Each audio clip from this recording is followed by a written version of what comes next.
જળશક્તિ મંત્રી C R પાટીલના 71મા જન્મદિવસે Palanpur નાગરિક સમિતિએ રક્તદાન અને રોગ નિદાન કેમ્પનું આયોજન કર્યું. હજારો લોકો લાભ લઈ રહ્યા છે. સુરતમાં કેન્દ્રીય જળશક્તિ મંત્રી અને ગુજરાત ભાજપ પ્રદેશ અધ્યક્ષ સી આર પાટીલના 71મા જન્મદિવસ નિમિત્તે પાલનપુર નાગરિક સમિતિએ રવિવારે સવારે 10 થી બપોરે 2 દરમિયાન રક્તદાન અને રોગ નિદાન કેમ્પ યોજ્યો.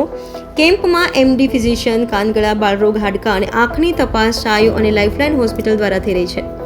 આ ઉપરાંત આધાર કાર્ડ, આયુષ્માન કાર્ડ, ઈ-શ્રમ કાર્ડ અને રેશન કાર્ડનું ઈ-કેવાયસી કેમ્પ તેમજ અંગદાન જાગૃતિ માટે ચેરિટેબલ ટ્રસ્ટનું આયોજન છે. 10મા વર્ષે આ કેમ્પમાં હજારો લોકો ઉત્સાહથી ભાગ લઈ રહ્યા છે. 5 ડોક્ટરો સેવા આપી રહ્યા છે અને જલ સંચય માટે ઇન્ફોર્મેશન ડેસ્ક રખાયું છે. રક્તદાન પર વિશેષ ભાર છે, જેમાં એક દિવ્યાંગ યુવકે પણ ભાગ લઈ લોકોને પ્રેરણા આપી. સમિતિ દર વર્ષે આયોજનનો સંકલ્પ દર્શાવે છે.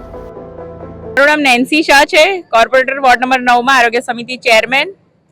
આજ રોજ માનનીય શ્રી સી આર પાટીલ સાહેબ જે આપણા જળ શક્તિ મંત્રી છે અને પ્રદેશ અધ્યક્ષ છે, તેમના જન્મદિવસ નિમિત્તે આ 10મા વર્ષ છે, જેમાં આપણે રક્તદાન કેમ્પથી શરૂઆત કરેલી. પ્રથમ 3 વર્ષ રક્તદાન કેમ્પ, પછી સર્વ રોગ નિદાન કેમ્પથી શરૂઆત કરીને આજે 10મા વર્ષે અમે આધાર કાર્ડ, આવકનો દાખલો, ઈ-કેવાયસી, રાશન કાર્ડ, આયુષ્માન કાર્ડ, ઈ-શ્રમ કાર્ડની સેવાઓનો અહીંયા કેમ્પ રાખ્યો છે. હર હંમેશ આ એરિયાના પાલનપુર, અડાજણ, રાંદેરના હજારો લોકો તેનો લાભ લે છે. લોકો સ્વયંભૂ બી એકબીજાને કહીને ખૂબ સારી સંખ્યામાં અહીંયા પધારે છે. 5 જાતના ડોક્ટર સેવા આપે છે. અને આજે જે સાહેબનો જળ સંચયનું જે સંકલ્પ છે તેની માટે બી ઇન્ફોર્મેશન ડેસ્ક રાખવામાં આવી છે. તદ ઉપરાંત સૌથી વધુ ભાર જેમ માનનીય સી આર પાટીલ સાહેબને ગમે છે તેમ રક્તદાન પર કરવામાં આવ્યો છે. અહીંયા તમે જોશો તો એક દિવ્યાંગ છોકરો છે, યંગસ્ટર છે, જે બોલી નથી શકતો, સાંભળી નથી શકતો, પણ એને બી રક્તદાન કર્યું છે.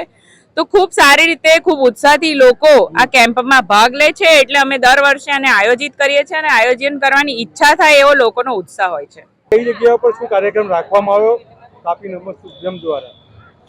ભારતીય જનતા પાર્ટીના કોઈ પણ કાર્યકર્તા હોય કે પદાધિકારી હોય કે કોઈ પણ હોદ્દા પર હોય, પોતાના જન્મદિવસની ઉજવણી અને કોઈ પણ સારા પ્રસંગની ઉજવણી સેવાકીય કાર્ય કરીને ઉજવતા હોય છે. એ જ રીતે આપણા ગુજરાત પ્રદેશના યશસ્વી અધ્યક્ષ, ભારત સરકારના કેબિનેટ મંત્રી અને નવસારી લોકસભા સંસદીય વિસ્તારના સાંસદ શ્રી પાટીલ સાહેબનો આજરોજ જન્મદિવસ છે. એ અંતર્ગત ગુજરાત પ્રદેશના વિવિધ વિસ્તારોમાં સેવાકીય કાર્યક્રમ થવાના છે.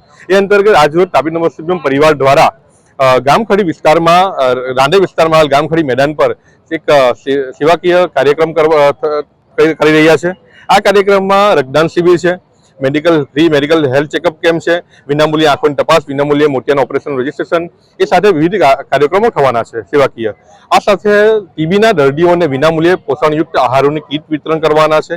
અને તે સાથે સમગ્ર ભારત દેશમાં જ્યારથી જળસંચય મંત્રાલયની જવાબદારી પાટીલ સાહેબને મળી છે, ત્યારબાદ સમગ્ર ભારત દેશમાં વિવિધ જગ્યાએ વરસાદી પાણીનો કઈ રીતે બચાવ થાય અને ભૂગર્ભમાં કઈ રીતે ઉતારવામાં આવે તે અંતર્ગત અભિયાન શરૂ કરવામાં આવ્યા છે.